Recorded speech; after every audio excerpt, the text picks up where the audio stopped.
have a regular conversation. We'll Where you put? What do you? We'll figure that. Where y'all put this at? Like, where do y'all upload it at? We live stream it on Facebook right now. Okay. And live stream. Oh wow. And then we'll record it. And so we'll keep it. The recording we'll do something with. But, cool. We'll see. But fantastic. All right. Well, we're gonna go ahead and get started. So for people who are here and people who are watching online or watching later or whenever you have time to catch up on what we're doing, my name is Jonathan Shirley. We're at the Lead Center, and so we're here on campus at UL, and these are our weekly conversations with an entrepreneur. We try to dive into different topics each week, and I'm really excited this week to talk to Tyren, specifically around real estate. And we'll start with real estate. We'll see where we go, because there's a lot of stuff that he does. And I don't know, real estate is always this thing that, like, it feels like everyone wants to be in real estate. Like, the idea is always like, oh, well, I'll just get some properties from somewhere. Right. And then money will happen. If it was that easy, huh? Exactly. Because, like, sure, like, I'll just buy this property, fix it up. No one understands what that means. And then find someone to rent it. But anyway, thank you for being here. Yes, sir. Thank you for having me. I appreciate it, man. So, like, how did you get into? So, where are you from? How did you get into it? Give us like a quick backstory. Like, got you. Born and raised from here, Lafayette, Louisiana. I got into real estate, I want to say, about 7 years ago. Yeah. And it was right, after I finished indulging in the oil-field industry and going through the motions of, just working a 9 to 5. I wanted to embark on something different. So real estate had piqued my interest. Start with regular YouTube videos. That I would like to say I graduated from YouTube University. I didn't finish from UL, but I learned a ton of information from YouTube, and I just took that and applied it, through my daily life, and that's kind of how it started with real estate. So where did you? So it started out like, what was the beginning? I mean, I want to do real estate. Like, what did that? YouTube video. Once you had that I watched idea, one where it said you can make $20,000 flipping paper in real estate, and of course I thought it was a scam. Highly illegal, probably. Yes, yeah. I'm like, that feels like no way this is possible. There's no way that people are doing it. But as I was watching videos on YouTube, I'm stumbling across 3-4 different ones, different speakers that's creating content, and they all have a different perspective and story in regards to wholesaling real estate. So I watched a couple more videos. I started to kind of study and listen to, some of the tactics that they were doing. Yeah. And I actually went and applied it.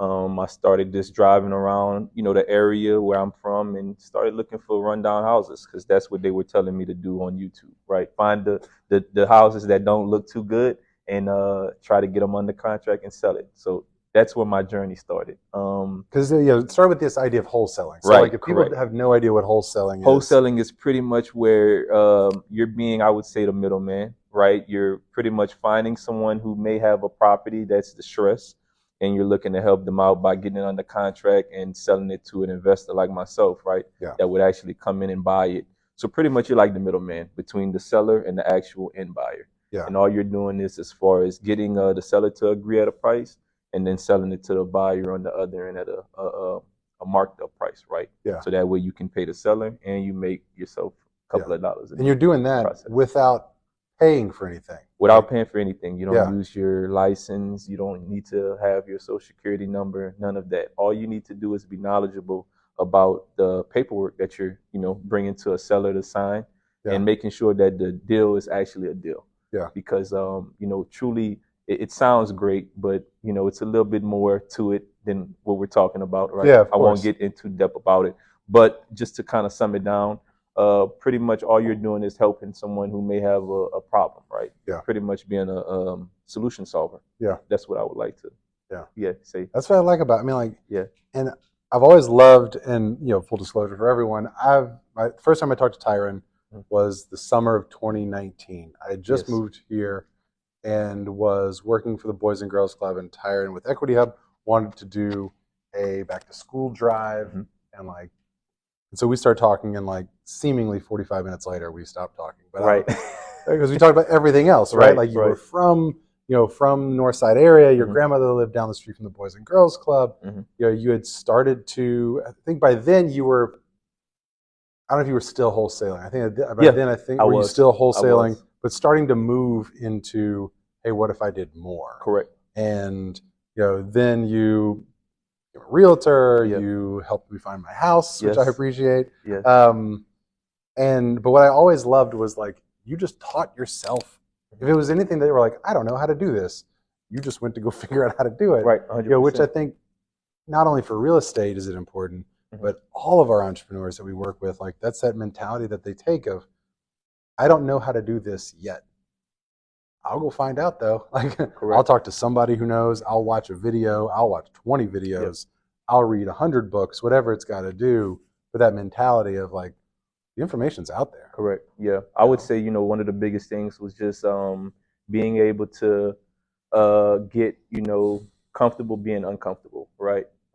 Being in a new place, doing something totally different than what I was doing for a good period of my life. It was a lot of adjusting and learning and pivoting and being, open enough to actually embrace and take the information that was being taught to me, right? And then applying it out in the field. So, I mean, it was a challenge. It wasn't easy, but it definitely enjoyable.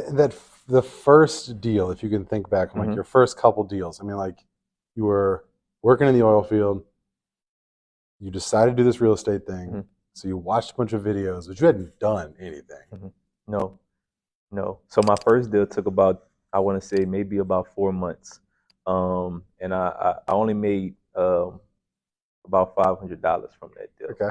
All the time invested, all of the running, all of the gas burning, and it wasn't the biggest profit, but it was my first one, and I was excited because that was where I think the light was sparked, and I knew that it was real, that you can truly be able to, as far as wholesale property, right, without having the credentials, without having all of the qualifications. So that in itself helped me tremendously because I was just able to have a good perspective change. It's kind of like the light bulb went off at that time with the first deal. Yeah.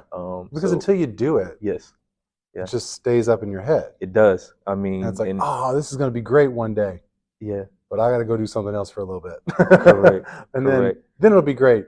But I don't know if it's going to work out, so I'm going to go do something like. Yeah. No, I mean, it was real because, I mean, through the process of me actually getting that property under contract and finding a buyer, I talked to, I would say, several investors, right? Some, discouraging, like this isn't a good deal. Some telling me that it's not worth the time. Others saying that, it's not low enough to, as far as, make profit.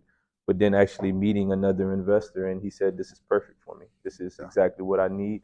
This is right up my alley for my real estate journey, right? So I was able to help him buy a property to add to his portfolio, and it made perfect sense. The numbers, the condition of the property, what he had to do to it.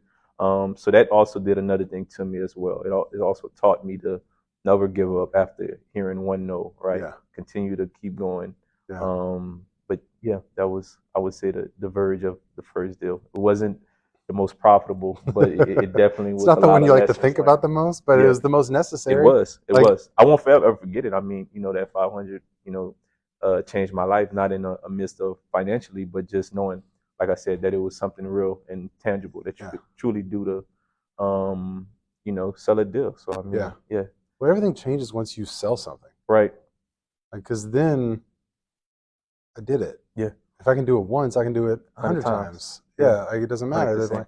But until you do it once, you haven't done nothing. Correct. At all. Like in the nicest way possible. Yeah. So you're wholesaling, but then you decide that now you're going to pivot and kind of move to the next level or whatever of real estate, which is. Well, in the process of me, as far as truly doing wholesaling, also, the goal was me still, studying and teaching myself in regards to actually getting my license. Because I knew that both of them together could be beneficial, but then also I had a fire of, wanting to help people in the community. And I knew by me understanding how to be a realtor, I was able to do that. So, through that process of me actually getting my realtor's license, it was more so because I wanted to help family. I wanted to help friends. I wanted to be able to, be a solid ear like I was for you, right? Yeah, Whenever absolutely. you purchase and give you real valuable information that was able to help you out through your journey. And that's kind of where the realtor part was sparked. But I understood the bigger picture of all of them, being cohesive and working together. So, my goal was just to figure out, okay, how could I utilize this in the best ability possible? Yeah. And I was able to then do that, also still wholesale, and then eventually get into flipping my houses myself, right? Yeah. And going through that journey. So it all started from wholesaling. That was the Yeah. foundation, because it was able to help me perspective wise understand how I could help out Yeah. of just one And way. what the process was, because that's what Yeah. I've always liked also, is Mhm. that like by now, I mean, this is 7 years later, Mhm.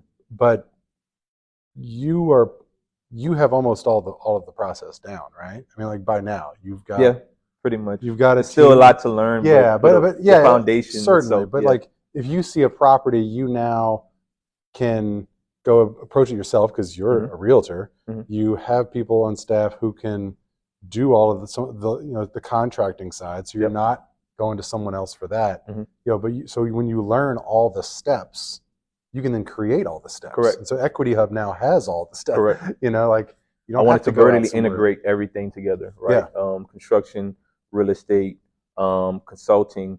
I wanted to be able to just create, as far as a business where if you needed any one of those services, I would be the person that you can talk to, right? Yeah. In the smallest sense. And you could walk with someone from, hey, I want a house, to I now own a house. Correct.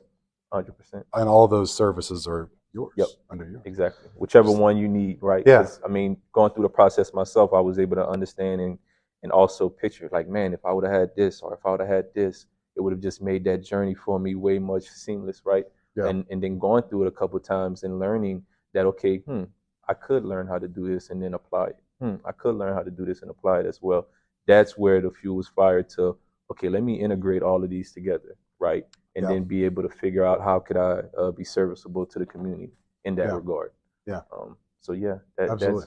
that's where it was fueled from, though. Yeah. I mean, learning all those steps or all those value added things. Like a couple weeks ago when we talked to Ezra Angel, who owns Modier. So like, listen, you can do clothing by just finding someone else's stuff and putting your stuff on it. Correct.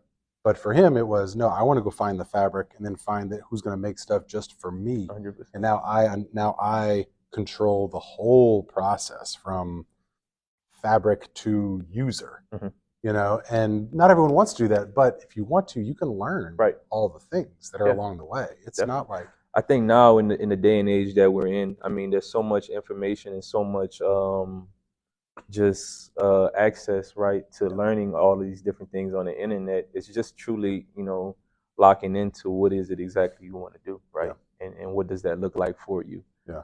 Everybody's journey is different. Everybody's process is different. But I think there's a lot of similarities between them all because information, right? Yeah. The way you receive it, what you do with it once you get it, and how you apply it to your life. That's the biggest. But it's there. And that's what I tell people. They say in the smallest sense, how do I get started? I say, just start with YouTube. Yeah. and just, Google or just YouTube exactly what it is or what does it look like of what you want to do, right? Yeah. Just to help you out. A lot of what I'm doing now was sparked and fueled by listening to others and learning from others, hearing their perspectives, right? Mm-hmm. Seeing how they were doing certain things, and I was just able to take little pieces, right, and then put it together. Absolutely. And that's where we was able to integrate and create a brand and a company that was able to be serviceable to all these different things. Yeah.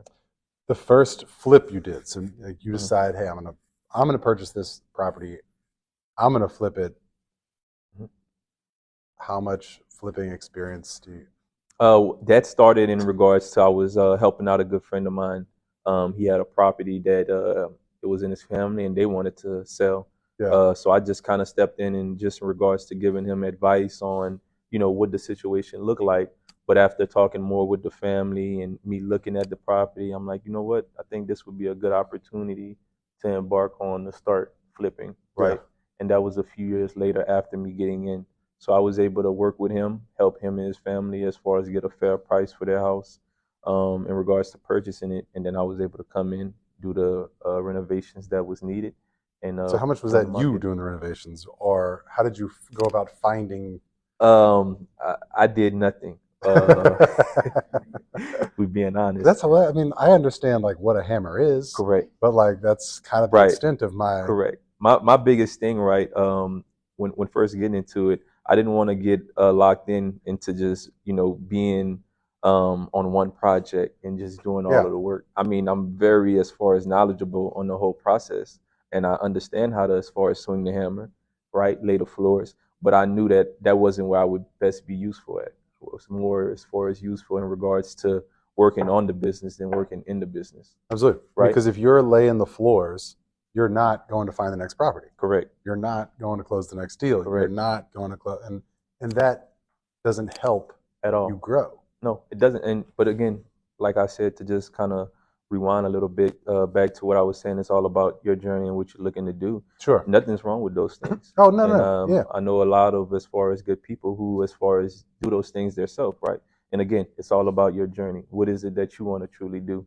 I was just able to learn that, if I wanted to scale to the place that I would like to, I knew I had to as far as bring people in to help, right? Partner with people, hire people, and actually as far as get them into positions that was needed in order for me to continue to get the next deal, get the next property, right? So just really locking in and understanding the process and the whole in itself. Yeah. And then from there, understanding, okay, on the next deal, this is what I could do differently, or this is who I can bring in to help make that process a little bit more seamless for me. But when you have multiple projects going on at the same time, you're also employing people, which is a service to them, and you're helping them and their families. And tremendously great. And so I'm sure they're excited every time you get another property because it means they have more work. Correct. They do, and they also get another opportunity to provide for their family. And that's what it's pretty much motivated by, right? Being able to, as far as not only provide great work in the community, but also be able to help employ others in the community as well. Yeah. That was the next thing, knowing that I had not only the power and the advantage to as far as take on these projects, but also be able to as far as bring others on with me along that journey. Yeah, that's what I appreciated the most about it all. Yeah. Was there? I don't know. We'll get to that later. One thing that I always liked every time we end up talking about this is, the I don't know, the picture of real estate sometimes of these like really expansive homes that you're buying for millions of dollars and then you're turning them over and doing, but like that's not where you're making all your money. No, like, not necessarily. And but I mean, it's easy because you got HGTV, right? That's that makes it seem like that's the homes that you got to go buy. Right. But like, no, it's not. I mean, just to simplify it in the smallest form, right? You can as far as take a 2-bed, 1-bed, 900 square foot cottage, and you can make 100,000 on it, right? Yeah. If that's your goal. Real estate is pretty much empowered by the location, right? Wherever that location is, that's what truly matters, because it's the land that truly holds the value. What you put on it, that can be created to whatever you want, and then that's where value is brought in and then judged by. But in all actuality, you don't have to be anywhere specifically, right? Just where opportunity is and knowing how to identify it. Yeah. I think that's the piece, like identifying opportunity, because like if I go up off of South Washington and buy a property for 40 grand because it needs help and it needs whatever, and I put some money into it and I walk away making 75 grand. Like that 75 grand is the same that would have happened if I went into River Ranch and bought a home for 1.5 million, but then I only sold it for 75 more. Right. It's the same money. Exactly. But the biggest thing one was a lot easier and quicker and makes a bigger, well, we can argue that later, but it makes a different impact. No, it does. But I mean, also, like you said, when you're doing the one that's on South Washington on the north side of town, right? Not only are you making that money that you just talked about, but you're helping as far as the community, right? With as far as getting that eyesore property renovated and done with. Absolutely. You're helping with as far as appreciation in the area, right? As far as raising the price of what homes are worth. So it's more to it than just the profit. But I was able to just truly understand that just one house at a time, you could pretty much change the trajectory of an area. Yeah. And after flipping a couple, now I was able to understand that, okay, when I'm going to sell this next house, me being able to know what I'm selling it for is based off the previous houses that I just finished renovating, right? Yeah. So now I'm setting the market in regards to the price point of houses that's being sold. I'm able to understand on the next property that I get, what the potential as far as number could be. So it's doing a lot in regards to, it's a big cycle. Yeah. And understanding the cycle is where you truly win, right? Yeah. I mean, not just from flipping it, but understanding the good that you're doing in the community, right, from a property that's probably been sitting 10, 20 years. Yeah. You just brought life back there. Yeah. And that right there is the biggest, that's thing in itself. Yeah. Yeah. I mean, and that's, again, like, of the things that I've always loved is just the intentionality about, like, why this property, why go there and purchase it, why, and sometimes, and you've done stuff from, hey, just selling it to someone, you've done rent to own situations, you've worked with people who, like, otherwise would have struggled to get into a home. Correct.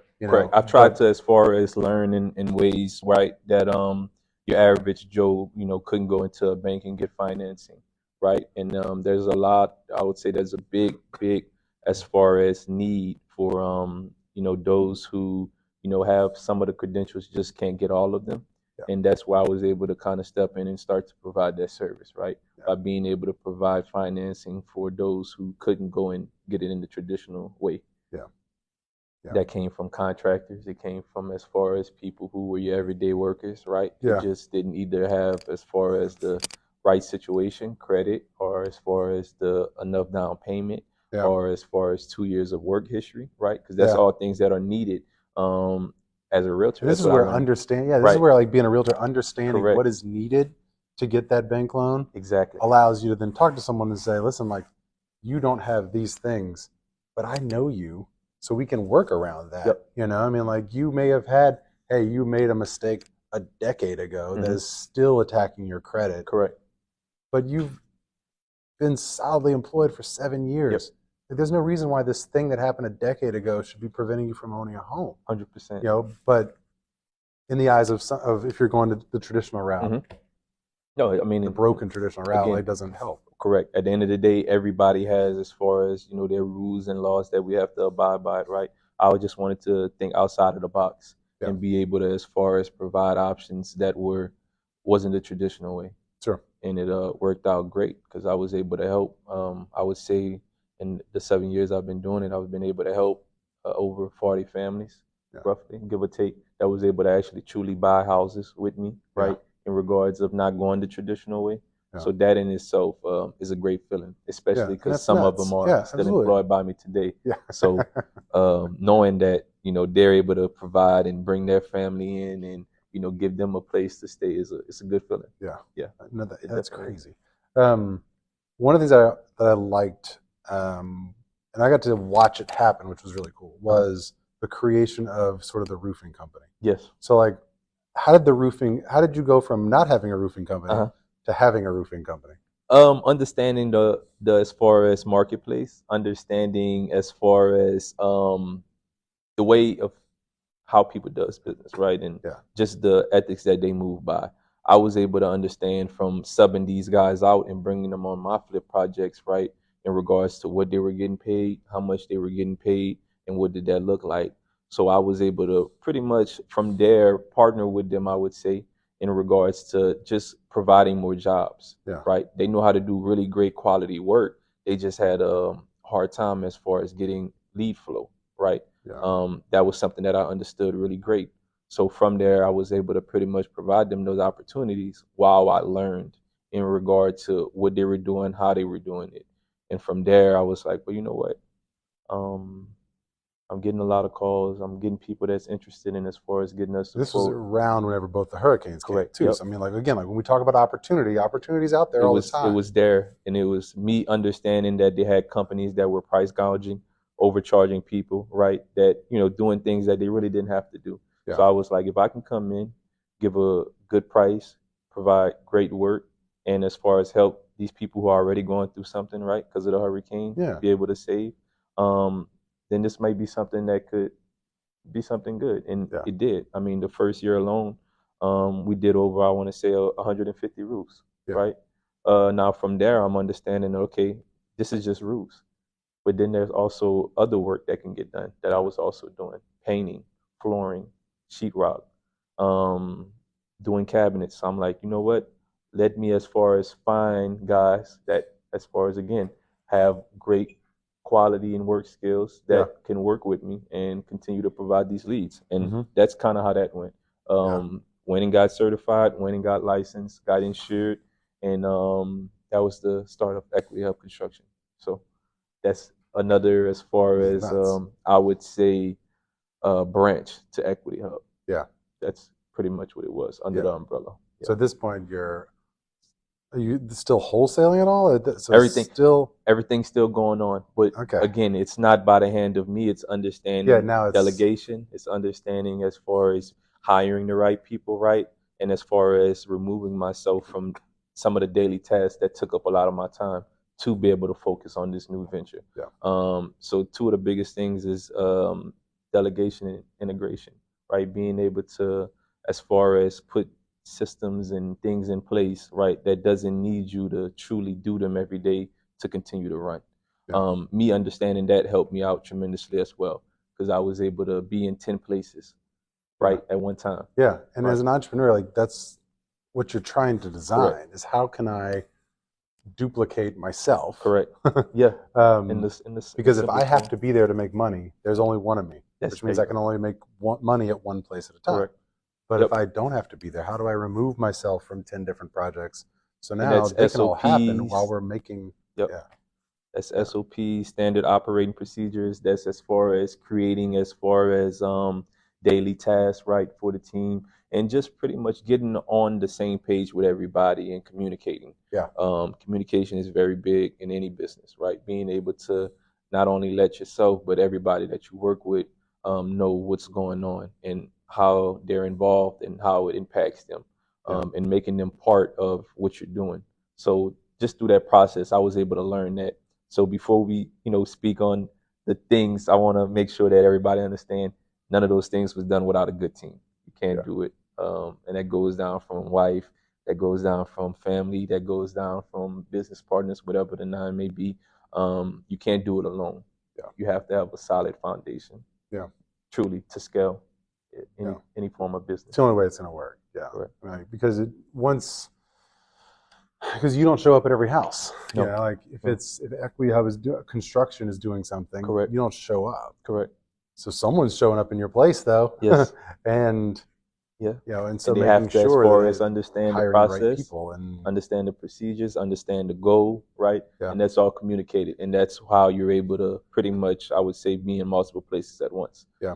So that's how that was fueled. Yeah, that's awesome. All right, so this is going through. So where are properties now? Equity Hub has properties where?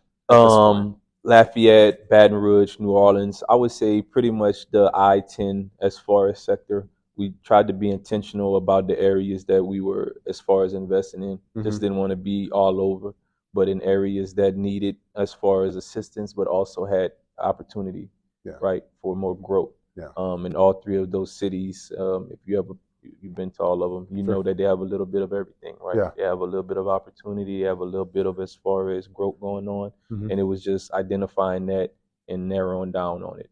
So now we're operating in those three cities. We're doing construction there as well also, but primarily just being intentional, right, about the properties we keep, about the properties we flip, and just at any given time, at any given time, how many properties would you say you own?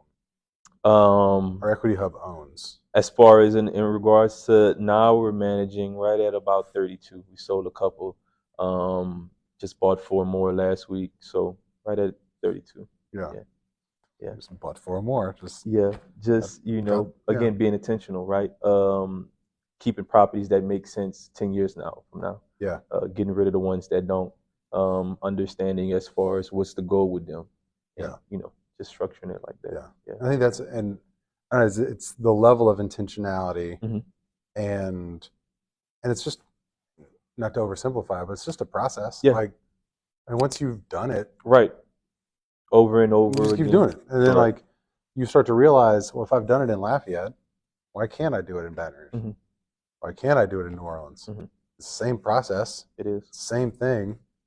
okay, well, we'll just keep doing it. Like, and it becomes about just going to find opportunity. That's it. Hey, like, does this property make sense with what I want to do? And never purchasing something if you didn't have a plan for it. That's it. I have a very, very specific buy box that I would say is pretty much in the world of real estate, like your Bible, right?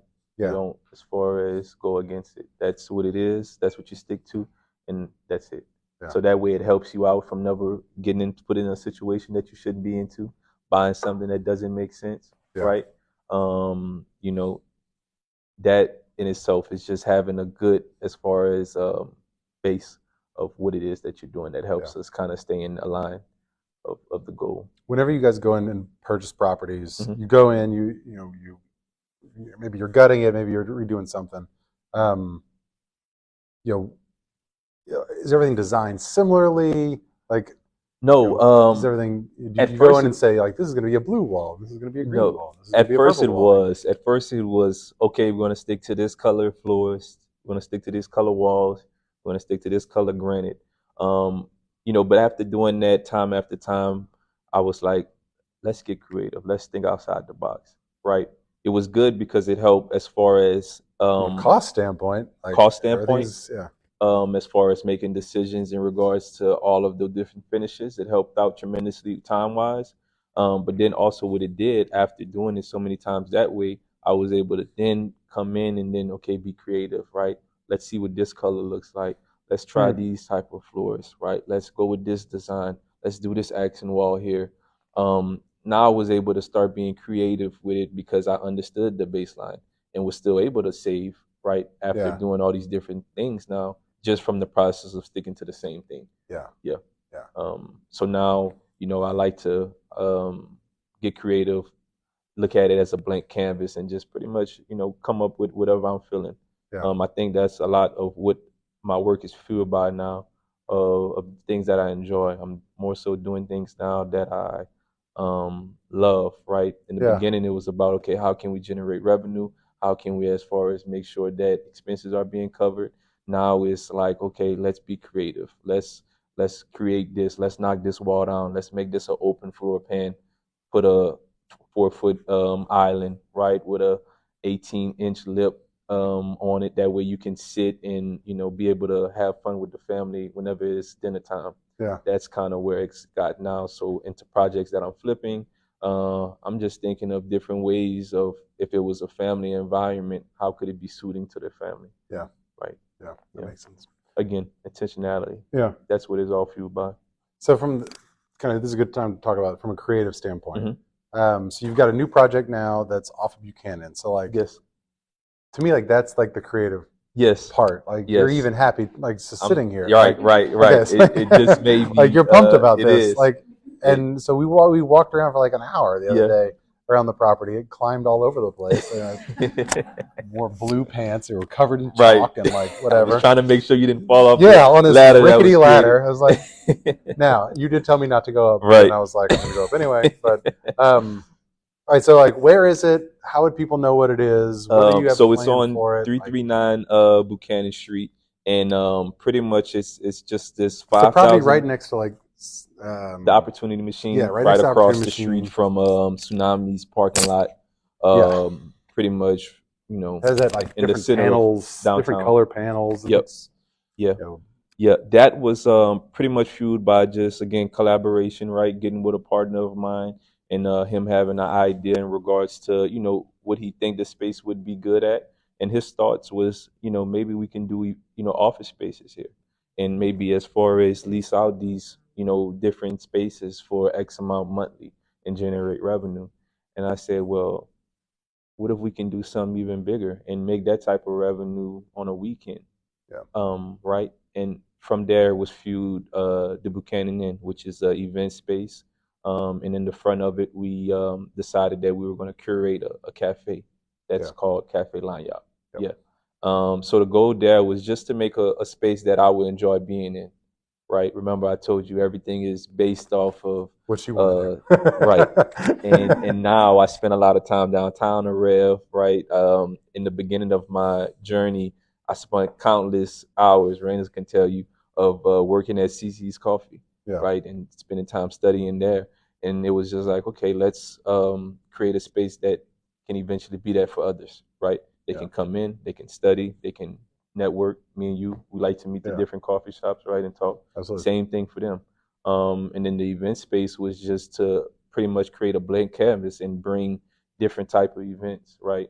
Karaoke, Airbnb night, as far as fashion shows, business seminars, business panels. That's what the space is pretty much going to be used for, right? To be able to host those type of events. Yeah. Because that are all things that, we have likings to and that, are used on a daily in other areas. We just wanted to create somewhere downtown that would be able to service it the same way. Yeah. Yeah. I mean, I'm excited for whenever, just to see as it comes along. Because I also know that you're wanting to be creative with it, wanting to do things that. Speakeasy wall got as far as bookshelf that we're going to do. You're so excited about the speakeasy wall. That's going to have a closed like the sneaky door. bookshelf door that you got to knock on or whatever. Like you move a book and the whole thing moves. Right. That's the goal. And just to bring, from traveling different places, the goal wasn't to run away from Lafayette. It was to figure out how could we bring dope stuff that was similar here, right? Yeah. You spent a lot of time in Houston. Absolutely. When we first started to talk, we talked about a lot of businesses that were set up there, right? Yeah. And how that was lacked here. And the goal was, okay, how could we, as far as bring some of those smaller things here? So when I travel, or me and Raina travel, we just pretty much just looking at different spaces, looking at what's there that we don't have here and why we don't have it. How could it, as far as come back here, where would be a great spot for it, and just pretty much looking to just bring things that are very successful in other places to here, because it has so much culture, it has so much as far as history here. I think people tend to forget about that and try to run to those other places that are already created, but you still have a campus here that can utilize those things also. So that was my goal, and just looking at it, I was able to see different areas throughout the city that these things could make sense in. And it's gonna be, I mean, just the mentality. I like the way to phrase that. Of you're not running away from Lafayette. You're just wanting to bring things that, like, how can you add to the city? Yeah. And so it's adding to the city and giving more reasons to do things downtown. Correct. And, finding ways to, hey, like, this is similar to, like, because there are plenty of coffee shops, but like, can this be different a little bit, or can it be, hey, it's the access to the event space that is what makes it different, or it's the access to, being in a different part of downtown. 100%. I know that part of it is really cool. So what does it look like? I don't know. You've done a lot in 7 years. Like, you were wholesaling properties, not knowing anything. Right. And 7 years later, you're creating curated special event space. It trips me out too. It's nuts. Less than a decade. Yeah. I mean, like, like, I have a child older than the amount of time you've been doing this. Right. She hasn't done any of this, so I don't know what the problem is. Like, but watching you, she eventually will, because you're always absolutely. Yeah, but got again, big plans. I got to retire. So. Right. Again, just being intentional. Just truly just understanding that money can be made 100 different ways, right? Mm-hmm. But understanding how could you be impactful in that many as well. And that's kind of what it came down in regard to a lot of these things that we're involved in. Outside of myself, there'll still be things that are very beneficial to the community, to the people that's using it or needing it. And that was always the thought, right? How could we, as far as make our life much easier and eventful, but also do the same for others? Yeah. And that's where a lot of the creativity is being brought to now, into ideas, into different businesses where we know that they can pretty much be successful here because they're successful in all these other places, LA, Atlanta, Miami, Houston, right? Just being able to do that and bring it on a smaller scale here. You're just getting it started, because who knows where it goes? Right. But it doesn't go anywhere if someone doesn't like introduce this new idea, this new way of doing something. Real estate, I would say, I've always looked at it as it just being a vehicle, right, to the different things that I'm into now. It wasn't, I would say, the end goal of what I wanted to be identified with. It was just something at the time that I knew could be very helpful on my journey, and that I could, as far as pretty much manipulate and take advantage of and use to my, my will. So that's all it's been as far as in regards to that. So the goal is to continue to create, continue to impact, continue to as far as renovate and as far as change the trajectory in our neighborhoods of how property look. So that won't change, right? But again, building businesses, bringing people in that share the same vision. That's how we're able to continue to still do those things and be intentional about them, but yet still also venture off, right, and get into other things. Yeah. Yeah. Well, I mean, and similar, like on that sort of note, you've got Equity Hub, and one of the businesses that you are helping to develop, is your much more creative and smarter and just better half in Raina, so what she's doing with the early childhood center in phenomenal. Broussard. I mean, it's this has truly been as far as enjoyable to watch. Right, she's always had a passion for kids. I've had a passion for them, but hers is driven way deeper. Yeah. And just being able to look at that and talk and work together in regards to what that looked like. She was able to come up with Growing Grounds, our creative arts preschool that's in Broussard. She was able to pretty much create that vision of what it looked like. How could we, as far as not only impact but actually pour and help kids, right? Yeah. So I'm just I would say I'm just the side wheel to that. Yeah. That's right. It'll be the only preschool that has its own real estate, correct, like education, like track that you can go down. So like you can do colors or you can do property leave it evaluation. to her. Leave it to her. Eventually, we might have a program where we're able to little builders. I don't know. Listen, I got a lot of ideas. Right, same here. Yeah, exactly. I just can only give so much. Then she tells me I got to stop. I'm doing too much. So, it's like, no, we have to teach them to read. No, I teach them to read later. Right. Listen, just like I'm like, let's teach them to get in the field. Yeah, righty tighty, lefty loosey. Like you're gonna do this nice cheap labor. Yeah, that's terrible. Don't do that. Come on now.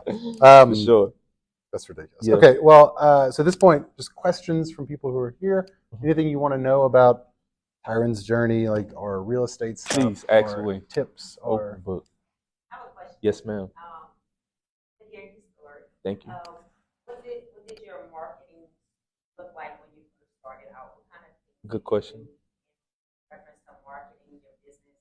Because I'm just starting out. I had my first client on Friday. Congratulations. Yeah. Congratulations. So, yes. So, just the marketing piece. What did you do as far as marketing?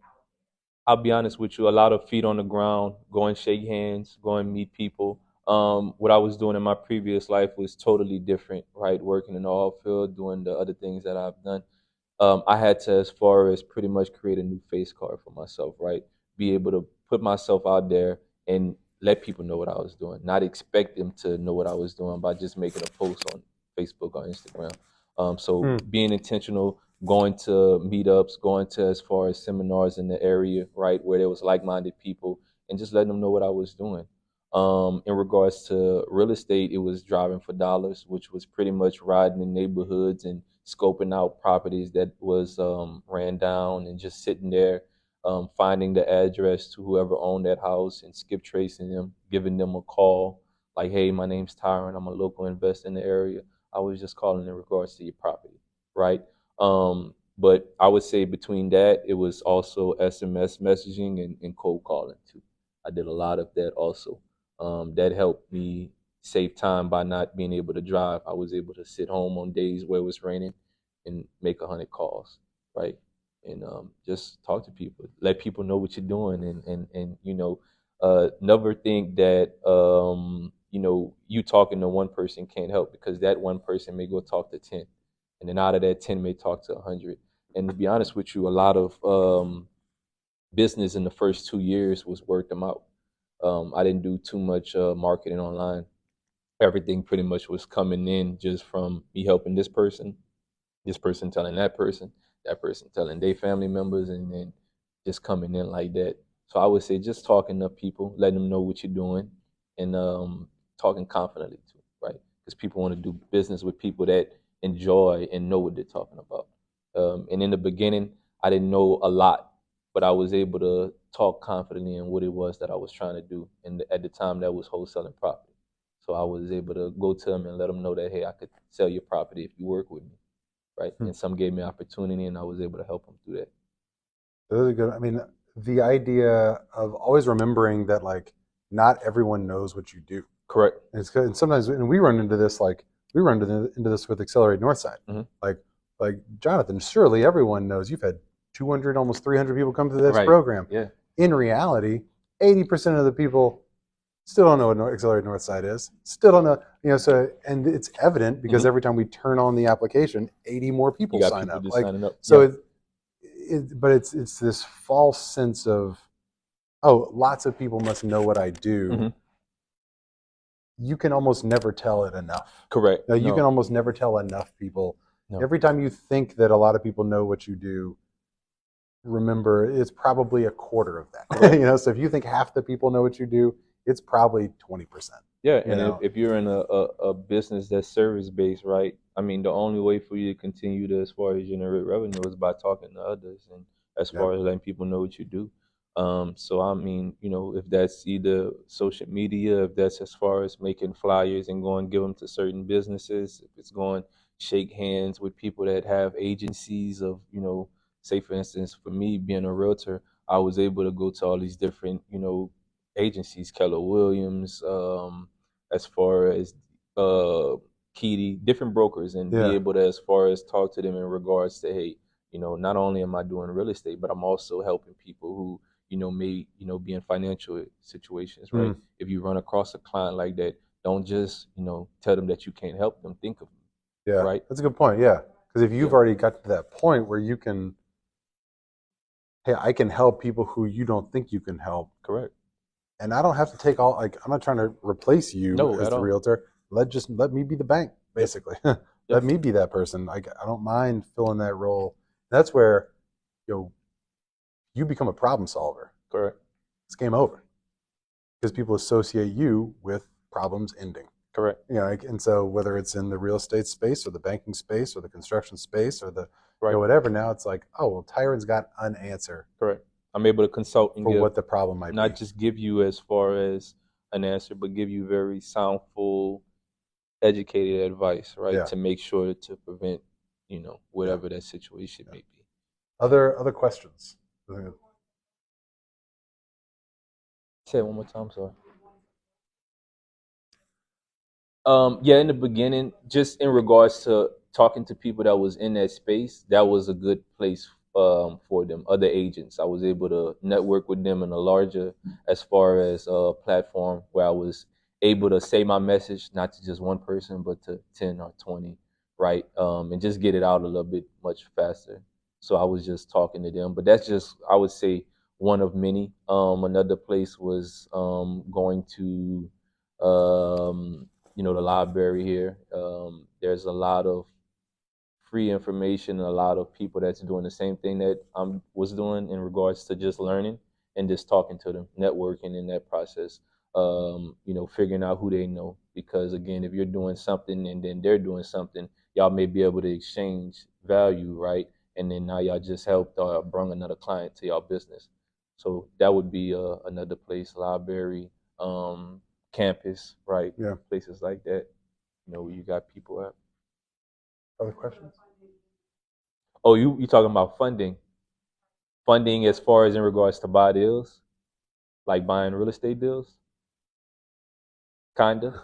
So yeah, that would be talking to banks, going in banks, letting them know, hey, how you doing? This is my name, this is my business, and this is what I'm looking to do. All banks will sit down and talk with you, but it's really great if you can already have a game plan, a business plan, some numbers to as far as go off of that you can speak with them with. Most of them, if you walk in a bank, some may take you right then and there. Some might tell you have to make an appointment. Really, you just want to talk to a banker or anybody that's actually the person making decisions in regards to actually funding what it is that you want to do. So FM Bank, Community Bank, B1 Bank, those are our great banks to start with if you're just trying to, as far as get funding for real estate deals or for a business. If you go to them with a good business plan, they'll be able to help out in some type of way funding. But for the wholesaling, you're not using funding. No. Yeah. No. Well, give me like 2 or 3 like YouTube videos I should check out? Like if I'm someone who like wants to. Got you. I'll give you 2 people that I think are everyone very write this down. Educational, and they, as far as not just talk about real estate wholesaling, but then they also venture off and give real good advice in business and as far as LLC structuring. One name is Max Maxwell, Max, Maxwell, Maxwell. Yeah. And then Jerry Norton, Jerry, last name Norton, Norton. 2 great people that, as far as I would say, helped me out tremendously and impacted me, but are also doing some great, phenomenal things. Max now is, I actually met him in person and cool. done some work with him. He's in Dubai now, and he's now getting into some new development, right, where they're doing there. And then Jerry is in Puerto Rico. He has 10 kids. He moved his family there, right, because of understanding as far as all of the different ways he can save tax-wise and how his money could be as far as generated. So he moved him and his family to Puerto Rico. So he still does teaching there. He still creates videos, and those 2 are 2 great ones that you can watch on YouTube. So should we all move to Puerto Rico for tax purposes? I'm thinking about it. Not moving for tax purposes. Maybe just buying. Maybe just a vacation. For tax purposes. Right, for tax purposes. Yeah. Huh? No, I mean, when I first started, I did strictly wholesale. Now we have wholesaling. We buy rentals for long term. We flip Airbnbs. Pretty much everything real estate I'm doing now. But the biggest has been, as far as now, just development. Kind of kept those things going, but now the goal has just been focused about redeveloping certain areas that need a little bit more work than just doing fix and flips, and also development in regards to actually building new structures. So that's the focus. Yeah. Yep. Commercial. Yeah. You said one time? Building from the ground up. No, well, I take that back. Yes, I did. I've added on to a lot of homes where it would pretty much be like new construction, where you're breaking grounds, forming concrete, making your foundation, and then building up from there. So yeah. A few different ways was in regards to Lowe's, Home Depot, right? Being in there, you catch them between 6 to 8 o'clock. You'll get a lot of people that are working, right? And just doing the same thing, like I said, you would do walking into the bank, go and shake hands. How you doing? I'm a local investor in the area. I see, you're a little dirty. What kind of work you do? They may have their own marketing shirt on, or they may have paint. So that'll help me identify if they're painters or if they're sheetrockers or if they're doing floors, and just go and walk up to them and introducing myself. Also going to projects that I see are in the middle of renovations, right? And if I catch one outside, I wouldn't walk in the house, but if I catch them outside, I would just ask them, hey, are you, the lead man here? Or if so, who's your boss? And I would like to talk to them in regards to getting some work done. That, and then also networking with tenants that I have, because I have Hispanic tenants. So just asking them, hey, do you have some family members? Or just asking friends or family if y'all had some, and just talking to them that way. You'll be surprised in your network how much people truly know if you ask the right questions.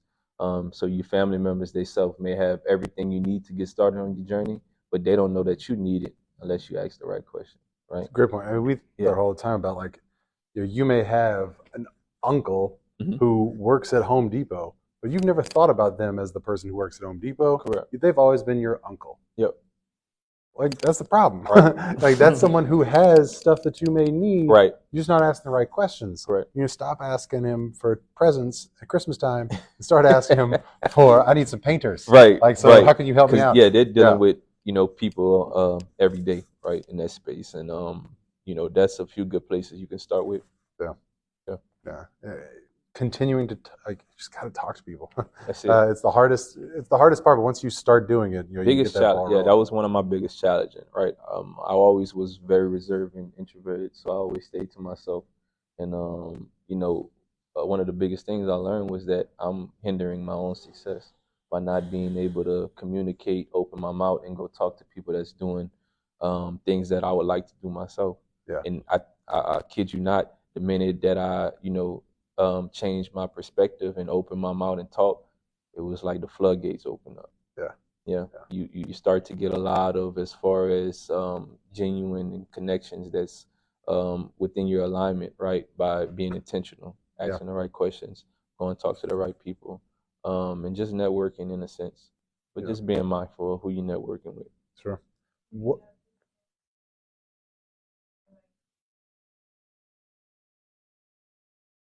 Have experience of buying land without putting homes on them. I own a couple lots now, and the goal for this year is to start to build houses with them.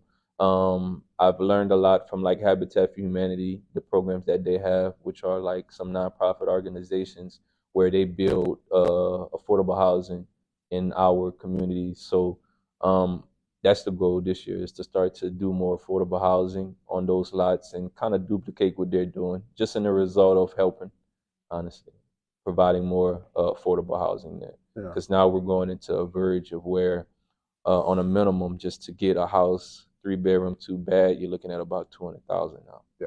Right. Yeah.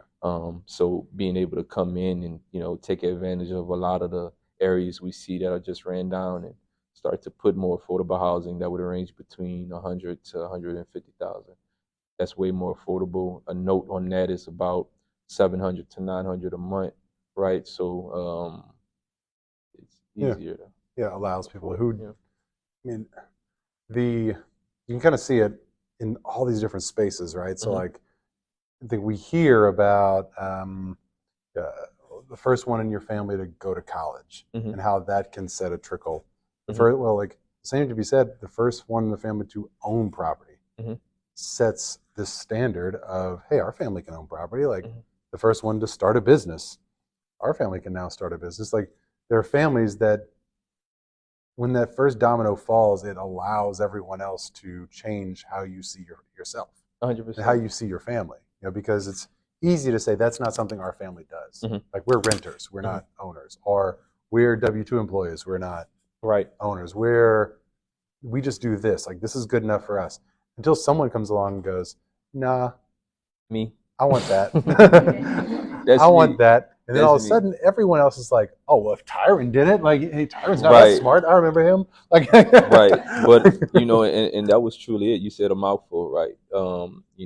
Not letting anyone taint, your vision or your goal of what it is that you want to do in life. Yeah. When I first got into it, I heard everything under the sun. There was 1,000 reasons for you to fail. Right. This is not something that you can do forever. This is not something that you can make a solid as far as living on. You have to go to school to do this. You have to do that. You have to go in. I heard everything, right? But in the midst of it, I was so driven to do it that helped me block out all of the things that didn't matter, right? And truly focus on what did, and that was the information at hand. And once I was able to learn that information, then I was able to apply it. And then once I applied it, then it was able to generate revenue. Yeah. Because so often the people who are telling you you won't be able to do this. Correct. Like, they've never gone to go get the information. No. So they don't know. No, not at all. So they're basing their whole opinion on a fallacy. Correct. On this thing that isn't like, yeah. No, you don't understand because you've never gone to get the information. No. I mean, when you go get the information, then come back and we can talk. Exactly. and that goes into with any business. I mean, I'm sure everybody here has, a goal of what it is that they want to do for their business or already what they're doing. I mean, that applies for everything. You're always going to have people that tell you that, you can't do it or it can't be done, right? But truly, it's really based on you of making that happen. Yeah. It can be done. It's just, are you going to do it? Yeah. So the last little thing then is, what has helped you kind of get past some of that? Because I mean, like, whether it's people calling it imposter syndrome or, hey, like, how can I get that first deal, that first thing where you're unproven, you have, there's plenty of reasons for you yourself to be telling yourself, like, I need to just go get a job. Like, what am I doing chasing this thing? Why don't I just like? I just got a strong desire to just not stop. my whole life I've heard it all. I played sports all my life, so playing sports is very competitive. You're gonna always be hearing people from the stands, hearing people from on the other team opponents, right? Yeah. But at the end of the day, um, you know, they're in the stands for a reason. They're on the other team for a reason. They won't understand what it is that you're doing specifically on the court or on the field at that time, right? Yeah. But that's your reason of being there, to prove what you're going to do. Yeah. That comes down into life as well too. People are always going to have stuff to say. The best way to, as far as shut them up, is by doing what you're going to do. And I keep it very simple. Just do what you're going to do. Don't overcomplicate things. Yes, ma'am. If I'm too busy to play sports. Oh no, I make time now. Every Friday I'm balling, because that's something that, as far as, is something that truly, as far as, made me happy when I was younger. So now, doing all these different things that are very stressful, I try to find things that bring back that side of me. Playing basketball does. So I go to Reds, play basketball, run a couple of games. Yeah, I go get it in, because again, I'm able to take a break from the world, life, and just do something that at one point, that's all I was doing. And basketball, at one point, I was traveling, playing international, so we was going to different states playing, and I'm still able to do that now. So I definitely, hound in on doing it. Ask Raina, she'll tell you sometimes I'm leaving her home to go play at because that's just, it's something that helps me. So I still find time to do that. Yeah. Find that time. Running as well too. I like to run, and that helps me kind of just take a break and clock out for a little bit. Because as an entrepreneur, you really don't have time to clock out. Yeah. Always working. Yeah, but again, being intentional of taking that time, because I've learned that driving myself rigid by just continuing to work, it's very stressful. It takes a lot on your mental. You can always convince yourself, like, just one more email, just one more property, just one more. I can't speak on that because I'm still struggling with it. Yeah, that. I mean, it'll be the eternal thing for entrepreneurs. Is I don't know anyone will truly figure it out. No, you just have to find a good balance and stick to it. Yeah. And I'm still going through that motion now, but I get so mad and so happy when the brilliant idea hits me at like 12:15 in the morning. I'm like, man, I'm ready to get up. This is too good for me to go to bed, though. Like, I gotta finish this thought. I gotta finish this plan. I gotta finish this program, this class, this whatever. Like, and I gotta run with this example. Like, it's a good feeling, because that's what lets you know that you're truly passionate about what you're doing, right? When you can't stop because you want to continue to pour into it, but understanding that sometimes you may not give yourself the best you, right? If you're not able to stop and take a break. Yeah. Get some rest. Yeah. Right. Eat. Go to sleep. Sometimes I forget to eat. So just understanding that all of those things are going to be there for you. Yeah. Right. Those thoughts, those ideas. If you just take a break, give yourself some time, it'll be there tomorrow. Yeah. You not getting that rest, or the time you need may not be. Yeah. There was a writer who would always stop at a certain point, even if they felt like they were on a run, because that was the thought, was like, if this is truly good, it will still be with me 6 hours later, taking a break, taking a whatever. Like, and that's how he would filter some of his writing, was because it was based off of that. Was like, this isn't just me like in a zone. This is me stepping away from the character, from the story, from the development, from whatever. And then, hey, if it's good enough to stick around, it's good enough to stick around. Definitely, 100%. All right. Well, hey, thank you for sticking around. Oh, thank you. Man, it's good to see you. Thank you so much for everything.